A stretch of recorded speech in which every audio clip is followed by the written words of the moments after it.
Estamos de volta com o Observatório da Imprensa, que hoje homenageia os 60 anos da criação do jornal Última Hora. E começamos este bloco conhecendo um pouco mais do seu criador, o jornalista Samuel Weiner. Aos 2 anos de idade, Samuel Weiner e família emigraram da Bessarabia, hoje República da Moldávia, para o Brasil. Eles fugiam das perseguições a judeus na Europa Oriental no início da Primeira Guerra. Aqui ele se formou em farmácia, mas jamais exerceu a profissão. Começou a carreira que o tornou bem-sucedido no Diário de Notícias e logo depois fundou a revista Diretrizes. Era uma história controversa, mas ele veio para o Brasil pequeno. Isso uma tia dele me contou que ele tinha nascido lá. E aí ele vem para cá como imigrante que quer vencer.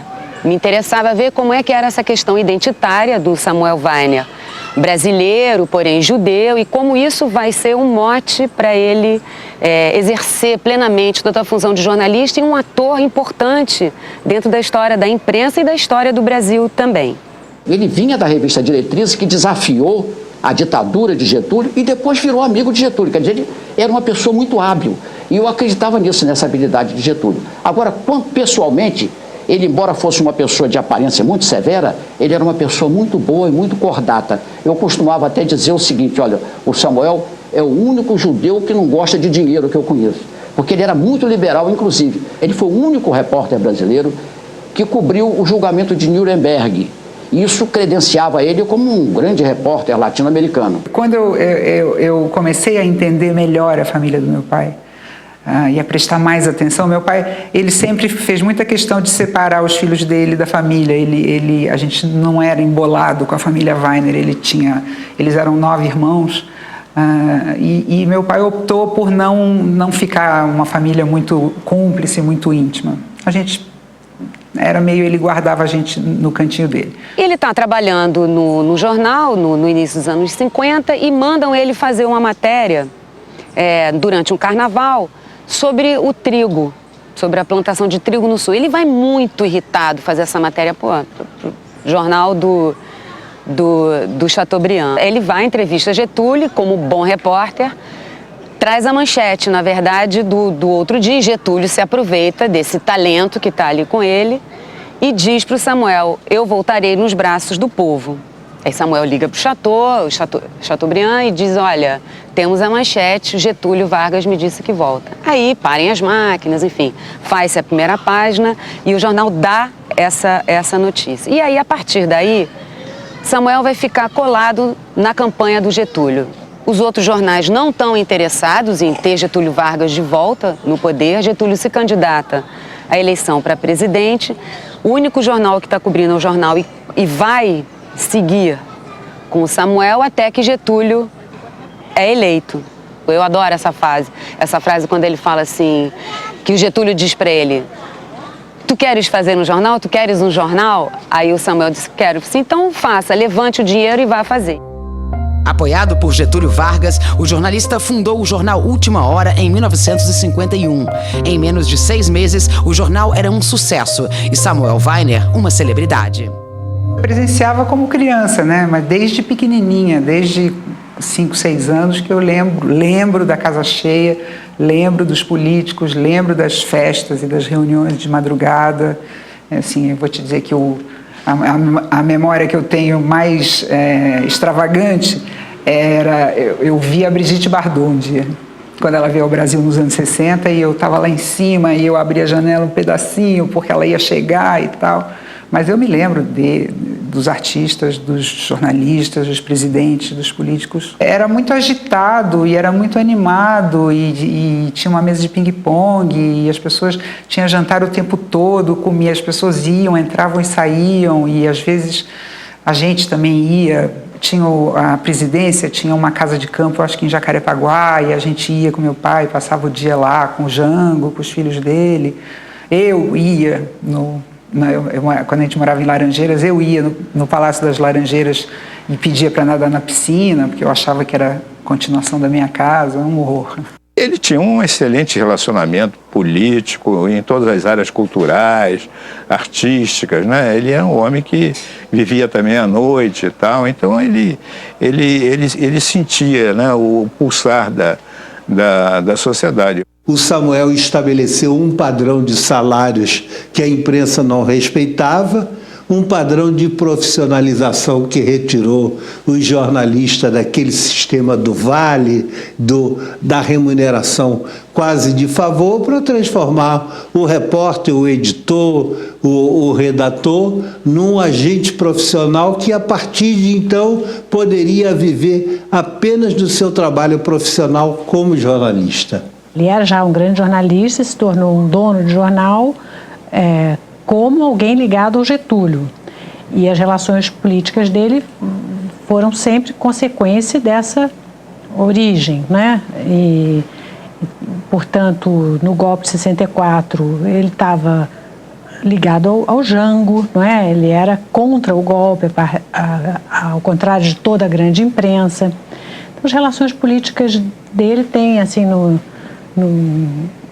a grosso modo, essa tonalidade.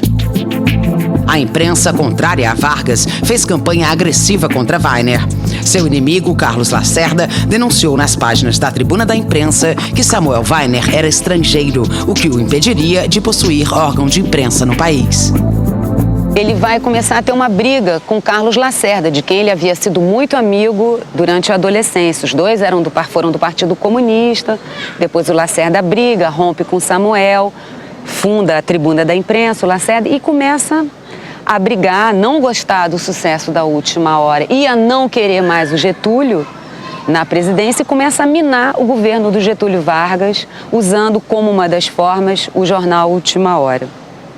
E aí ele vai denunciar o Samuel como não sendo um brasileiro nato, dizendo que ele não era brasileiro nato, porque ele tinha acesso, né, quando o Samuel e ele eram mais jovens, e vai dizer, olha, ele não pode ser dono de jornal, isso é uma falcatrua do Getúlio, o Samuel não nasceu no Brasil. De fato, soube-se anos depois que Samuel não havia nascido no Brasil. E há uma lei no país, até hoje, onde um dono de jornal tem que ser brasileiro nato, o capital não pode ser estrangeiro, né, tem que ser nacional. E aí Samuel começa uma briga gigantesca através da justiça para provar que ele era brasileiro. Ele foi acusado também de receber vultosos empréstimos do Banco do Brasil, intermediados por Getúlio. Até uma CPI foi aberta para investigar as denúncias. Mesmo com toda a pressão, Samuel Weiner acabou absolvido no Supremo por unanimidade. Eu demorei para entender, mas eu consegui entender através das minhas tias que quando teve a luta do Samuel com o Lacerda, na época do Getúlio, toda a perseguição para cima do Samuel, que era uma perseguição política, mas que também era antissemita, deixou minhas tias transtornadas até hoje. Eu sempre acho que tem a força do imigrante que quer provar que ele pode ser um brasileiro, que ele quer fazer parte da história desse novo país que ele abraça, né? Não havia, assim, uma cisão entre o que ele foi como jornalista e a pessoa. Não no sentido de um farejador de notícias, mas assim, de uma maturidade para a leitura do mundo, né? De um certo cinismo também, uma leitura de quem sabia como era o avesso das coisas, né? Assim, não era um deslumbrado, era um homem calejado, experiente. A visão de mundo dele estava impregnada dessa história. Eu acho que foi isso que o manteve, que o salvou, assim, que levou até o fim de cabeça erguida, assim, como ele chamava, assim, essa grande aventura, ele fala, do menino do Bom Retiro, que se torna um tycoon, né? Que ganha o mundo, que transita pelas altas esferas, que ele também tinha muito orgulho da família, né? De ter se casado com a Danusa, por quem ele era apaixonado, de ter tido aqueles filhos lindos, ele tinha orgulho disso também. Acho que ele não deixou nenhuma área da vida a descoberto. Acho que ele foi no limite do seu desejo em todas as áreas. A Última Hora era a cara do Samuel. E as pessoas são meio, que dão depoimento sobre o Samuel, são meio viúvas da figura do Samuel, do jeito dele fazer jornal, apaixonado. Então, esse momento romântico de se fazer jornal, que depois se fez no Jornal do Brasil, até nos anos 70, no início dos anos 80, até um pouco depois, até 90, tinha um pouco dessa paixão.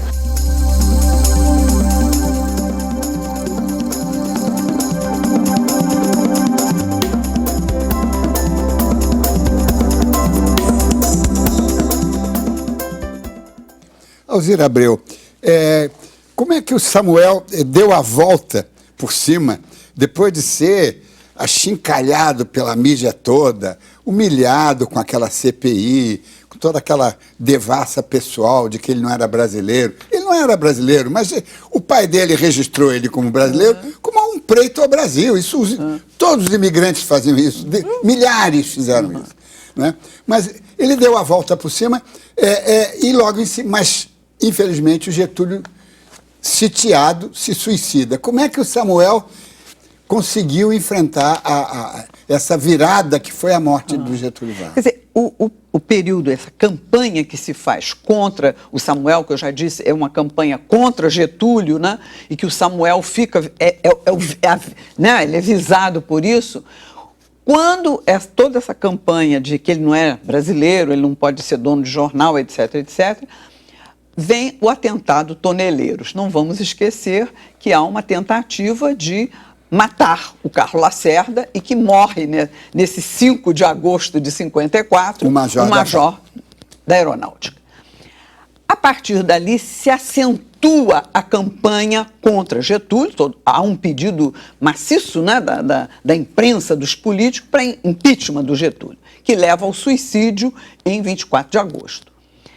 A partir dali, quando o suicídio de Vargas, a população se volta toda contra o Carlos Lacerda, né? O Corvo, né? Como você apareceu aí. E o Samuel Vargas se recupera, lógico, né? Que foi o único jornal que ficou com o Getúlio. Ficou a favor do Getúlio.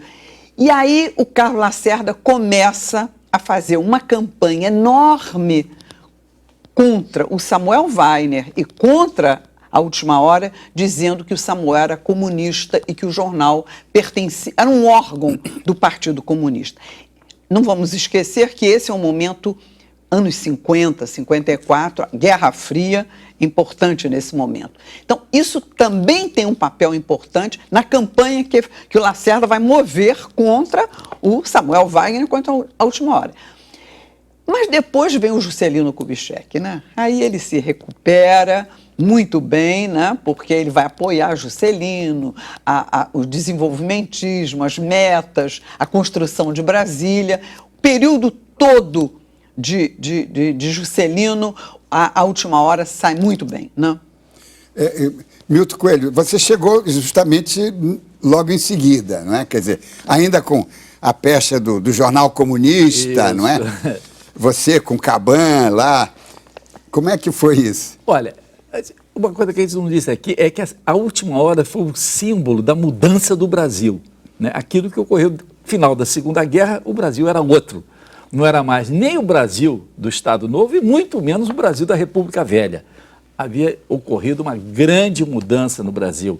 E a Última Hora foi portadora dessa mudança na imprensa brasileira. Ela não foi só uma revolução de aclamação, de qualidade de jornalismo. Ela foi uma revolução de espírito da imprensa brasileira. A Última Hora era um jornal moderno. Era o Brasil se transformando. E a Última Hora me modelou.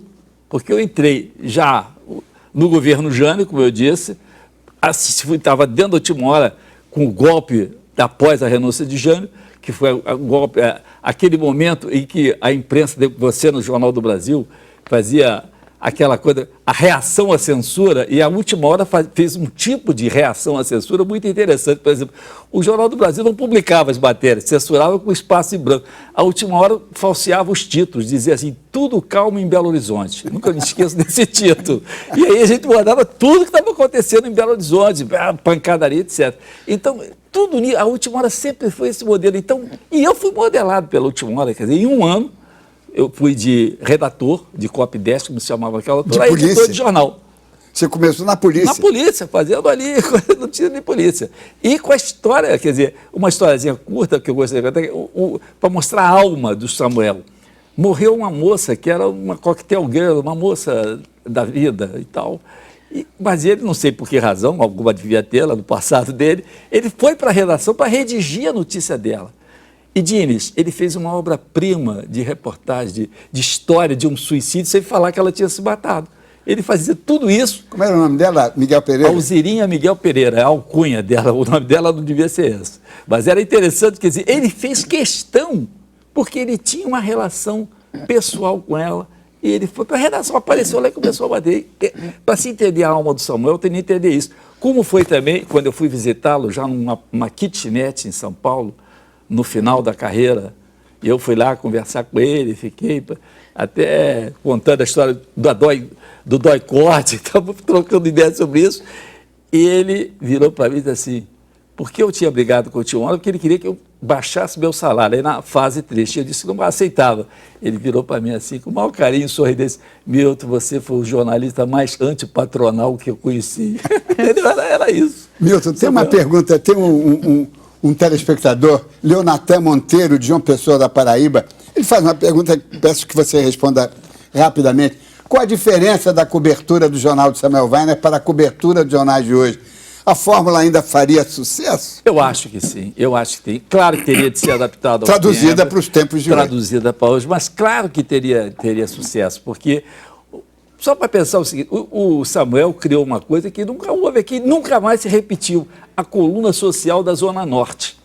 O jornal tinha uma coluna social normal, com Jacinto de Torbes, que falava das figuras de Ipanema, de Copacabana, né? Da burguesia em geral, das moças de sucesso, e tinha uma coluna da Zona Norte, criada por um rapaz chamado Carlos Renato. Carlos Renato, eu lembro dele. Que tinha mais leitura do que o Jacinto de Torbes. Tinha mais leitura. Não era Zona Norte, era ZN. ZN, exatamente. Vamos ao intervalo e voltamos já.